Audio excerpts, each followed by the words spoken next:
I think I soon have to... Let me check. Oh, yeah, okay. Have you ever heard about this analog EQ? Because the chance is really big that you've never seen or heard an EQ like this.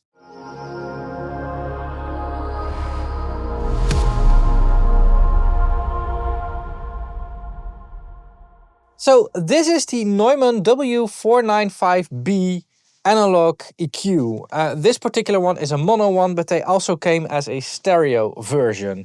And it is one of the best, most natural sounding EQs that I have in my collection. However, it's not a very well-known EQ, and I think that's because of multiple reasons. The first one is it's a vintage. These ones are not produced anymore. Or, well, they are, but I'm gonna talk about this thing in a minute.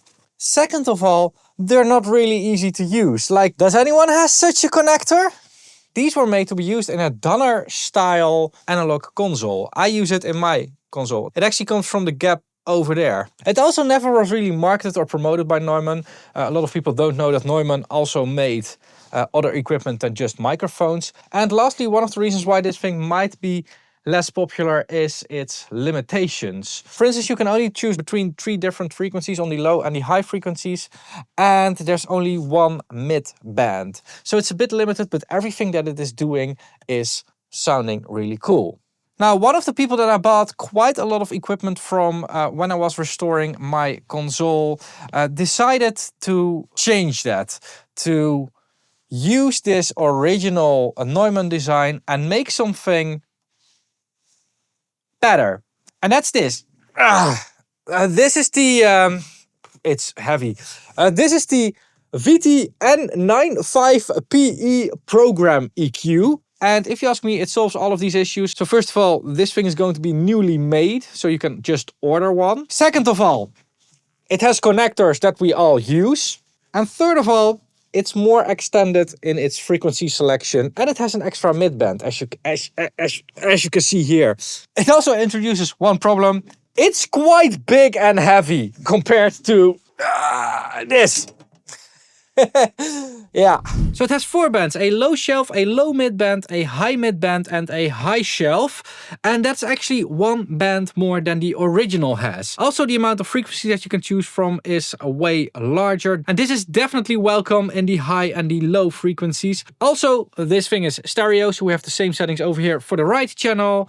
And there's actually not much special to it apart from the bypass buttons, which work in the opposite way of what I was expecting. So this is bypassed and this is active. Now let's run some audio through it.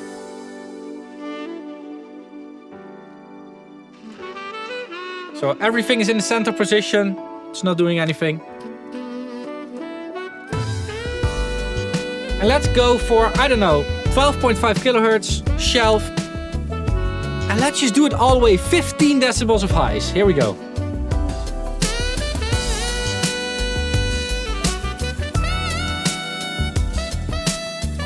That's what I like about the Neumann stuff so much. Like, it's so open in the highs, it's so transparent and natural. And same goes for the mids, like 3.2 kilohertz. 10 decibels. How smooth that mid is. Smaller Q factor, let's run through the frequency a little bit. Let's do 2.8, a bit wider. It's just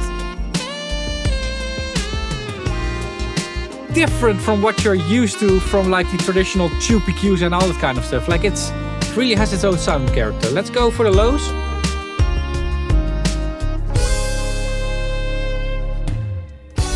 .40 hertz shelf.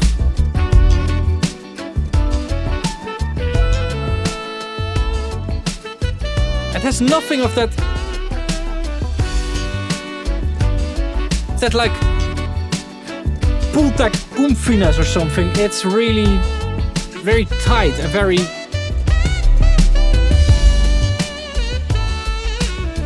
That was quite a lot. Let's do some mid-lows.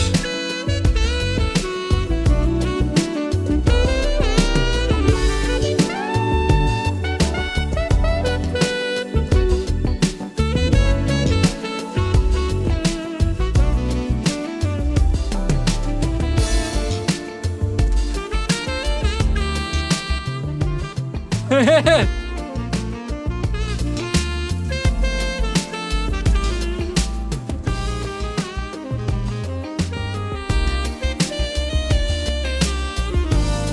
don't know what to say, like, I think this brings the point across pretty well. Like, now it turns out that comparing this EQ to a digital EQ, for instance the FabFilter Pro Q4, is almost impossible. Because I tried to match up the curves as much as possible. Most of these are exactly as they are on the front plate, but I tweaked a little bit to get it closer. It doesn't come near the original. Listen to this.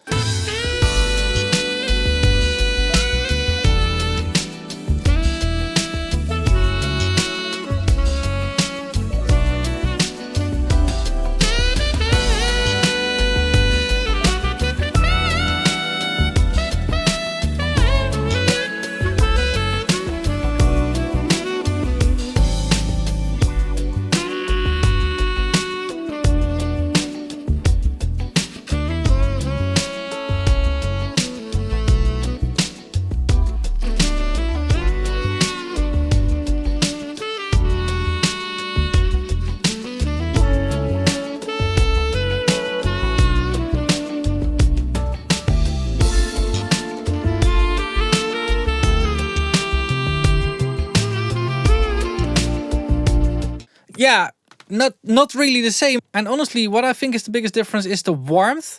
So it almost seems that I have to completely cut this band while I'm doing 2 decibels over there. And the sharpness is different. And I'm actually doing 8 decibels while I'm doing 6 over there already. So it doesn't really translate one-to-one. Now, what I did try is, of course, the self-learning feature from FabFilter. And it came up with this. It's not really any better. I mean, listen to this.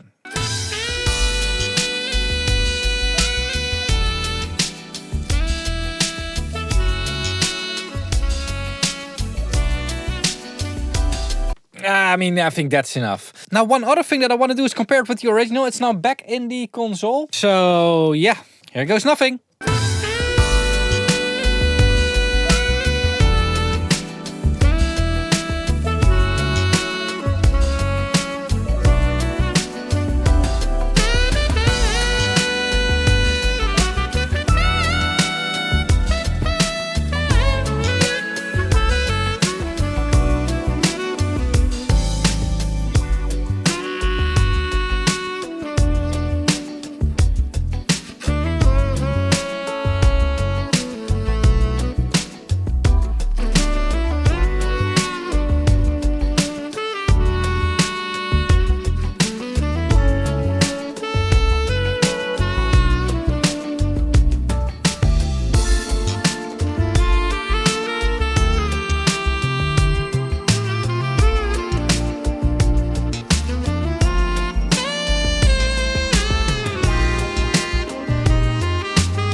The difference is a lot smaller than with the plugin, but that big one actually sounds a little bit more preferable to the one in the console. I actually really like it. It sounds a little bit more open, a bit more dynamic, a bit more. Well, the console sounds a bit nosy or something. I think I soon have to. I don't know. That doesn't fit into the console. So yeah, let me check. When was the last time these ones had maintenance? Oh, yeah, okay. I'm not sure, but I think that these ones are still completely original inside. They never had any maintenance. Still have the original capacitors and everything. I think that has to do with why it sounds so different. But honestly, 40 years old and still performing like this is very, very good. Anyway, this video wasn't about this EQ. It was about the VT-N95P E-Program EQ. This thing, and yeah, I mean, it's a very niche product. It's also a niche brand, if you ask me. Like, the thing is just, when a brand isn't well known, I can understand that it's a little bit of a, you know, something to overcome if you want to purchase something like this. What's the price? 4,200 euros. And it weighs 9 kilos. Yeah, I know. It's actually quite an awesome EQ. And I mean, if you're coming from plugins, it's a lot of money for an EQ. But for an analog EQ, it's actually at the mid-upper range when it comes to what it costs. However, the build quality of this thing and the sound quality of this thing is definitely worth the price. Now, the big question, am I going to get one? I wish I could get one. Multiple reasons. First of all, I have a lot of other things to spend my money on at the moment. So that's first. Second of all, I have EQs in this style in my console. And this sounds like a real snob problem, but I'm literally running out of room in my studio. Like, I have to add extra racks or whatever. I still have to think about where I'm going to put extra equipment. And with the size that this thing has, it takes up quite some space. So no, I'm not planning on getting one soon, but I am really thankful for the opportunity that Vintage Tools gave me to check out this EQ, because I've had a lot of fun with it. And I hope you had too. Now, as always, this video wasn't sponsored by Vintage Tools. They sent me the unit and it's going back. Actually, this is the only current unit that's out there. So this one goes to the next reviewer or whatever. And yeah, I'm not keeping it. They also don't pay me for the review or whatever. Everything that I was saying and doing in this review was my complete, honest and independent, spontaneous opinion. And if you appreciate that, make sure to check out my affiliate links. Thomann, Sweetwater and Plugin Boutique. And if you use these links, they're also in the description down below, before you're going to purchase something in one of these shops. So just scan the code or click the link and then buy something in that shop. A little bit of your purchase gets kicked back to me. And that way you're helping this channel with staying independent without it costing you anything extra. If you actually want to pay something for it, which is also fine, you can become a channel member. The link is in the description down below. It starts at 99 cents per month. And there are also a bit higher tiers for early access to videos like this one. And there's also an exclusive content tier, which I'm going to link over here. Last way to support me and the whole YouTube platform is watching more videos. Link in the instant video over here. Thanks a lot for watching. Keep pushing. And bye-bye.